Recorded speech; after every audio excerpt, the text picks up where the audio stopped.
Welcome to Perfect News Analysis. I'm Vineet Vahi. Today, we will take up the developments in Afghanistan, that is on the foreign front, as well as on the domestic front in what is happening in the Congress party. And the developments which have taken place in the course of the last 4-5 days. Let us begin with Afghanistan. If Taliban government is there, that suits Pakistan and China very well. That is why they have already started sending feelers to the Talibanis. Knowing fully well that they are in the position to form a government, I think they are on it, that is China and Pakistan on a stronger wicket. But here, it doesn't augur well for India because for three reasons. One, we have invested so much in terms of crores of thousands of rupees in the infrastructure project in Afghanistan. Most important of them being the Charbar port project, which is in Iran, just on the border of Afghanistan. Now that will give us connectivity for all kind of activities, all kind of trade. Now this is where the problem arises. Now if there was to be a Taliban government, I'm sure as of now, they will not allow India to go ahead with this. Now that suits Pakistan and China. So that means there is economic consequences for India. One, as I said earlier, thousands of crores of rupees are invested there. And two, from the strategic point of view. At the same time, as I said, from the strategic point of view, now if there is a Taliban setup, Taliban government in Afghanistan, Pakistan, as I said, is going to sit pretty. They are going to perhaps have the last laugh because there are already some of the groups like JEM, Jaish-e-Mohammed, Jaish-e-Mohammed, and likewise, which are already operating from the soil of Afghanistan, and some of these groups have been active in Pakistan as well, and they have even tried to strike India, that is on the Jammu-Kashmir border. Now that is not a good sign. This is where, as I had said in my last program also, that India will really have to be very cautious.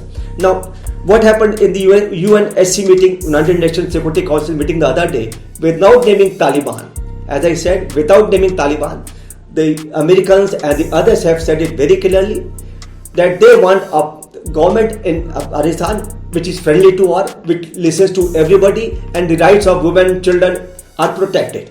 As long as that happens, everybody is going to accept and recognize their government. But I think it is expecting a bit too much, and it is bit too early also to expect this. So we have to wait and watch. Now, having said it, can India afford to sit in anticipating a good situation in Afghanistan for too long? Perhaps no. We will have to wait and see, but that wait should not be too long. Otherwise, we will be on the losing side. That is one thing. Secondly, China has already started building a road in Pakistan which will pass through Afghanistan and give them connectivity to the Middle East and the rest of the European other world, that is European countries. Now that means they are making their position stronger, both economically and strategically. Now this is what India doesn't want because it doesn't suit us both ways. The government of the day in India will really have to, it's a tightrope walk for our government. What it will do, as I said, will depend on the situation as it unfolds in times to come. That is one thing. Now back home in India, let us talk about the grand old party, the Congress party, which is more than 135 years old. But at the moment, it seems to be going through its bad patch. I would say rather the worst patch in its history ever. It has already been reduced to less than 3 digits. That is, in fact, it has got seats less than 50 in the parliament for the second successive time. Now, I think it is not good for the party. What is happening with the Congress party is that there is no leadership worth its name. Because when I am saying there is no leadership worth its name, I mean to say that though there is leadership, but it is not taking decisions which are in timely and which are in the interest of the party. So you have to deal with it, the situation, that is with a firm hand. Now, for instance, at the moment, Congress is ruling in 3 states, Punjab, Chhattisgarh and Rajasthan. And we have seen in all these 3 states, there are crises within the party. There are, as I said, there are intra-party crises going on in there.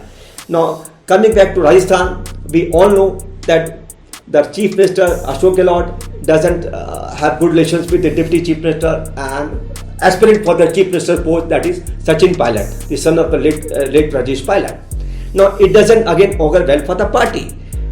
There have been feelers sent to both the camps to patch up and work in the larger interest of the party, of the people, but that doesn't seem to be happening for the simple reason that there is quiet and calm for some time, and again the crisis grew up, and to such an extent that everything comes out in the open through the media, and then you know what happens.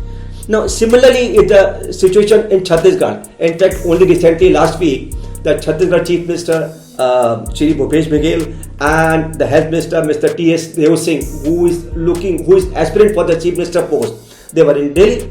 They met the High Command. They met Rahul Gandhi, the senior Congress leader, the former president, and we don't know what happened inside. But if sources are to be believed, I think Rahul Gandhi is going to visit Chhattisgarh coming in this week, and maybe by then the crisis will be resolved. But the fact remains, why do we allow the crisis to come to such a pass that it goes beyond your hand? It is in this context I am saying that Congress High Command, whether it is Sonia Gandhi or Rahul Gandhi or any other leader for that matter, should deal with a firm hand to ensure that crisis doesn't go out of hand. Now back to Punjab. The ongoing farmers' agitation, Congress seemed to be sitting pretty in Punjab because Akalis were earlier there in the NDA government. They left the government because of the farmers' issue, but by the time they left, it was perhaps a bit too late. So that is why Congress is now seem to be sitting pretty until and unless from within the Congress something like this happens that it exceeds its own speed, it harms its own interest. That should not happen.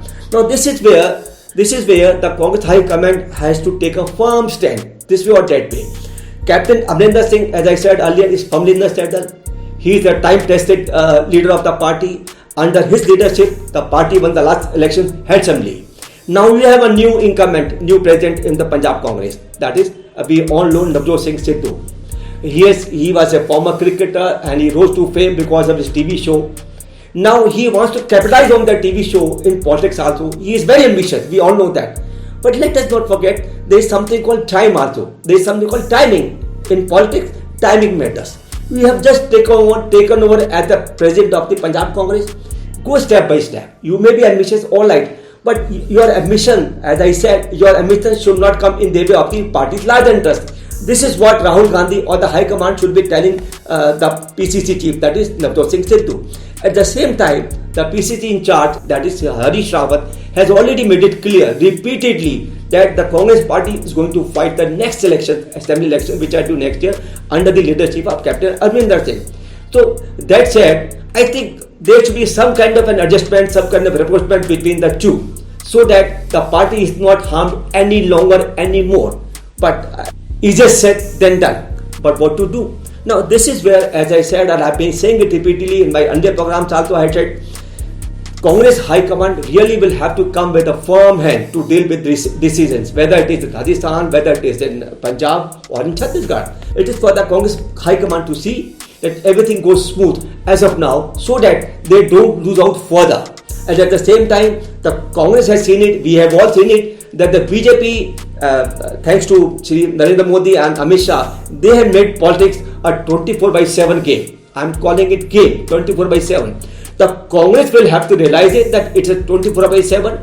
If either you are there fully or you are not there at all.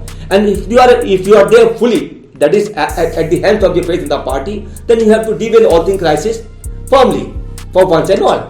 It is in this context I am saying the single largest opposition party, that is the Congress, and which is under the grand old party, will really have to pull up its socks before it is too late. For now, I think that's all for now, and we will sometime next week discuss some other important strategic issues of importance. Thanks and goodbye till then.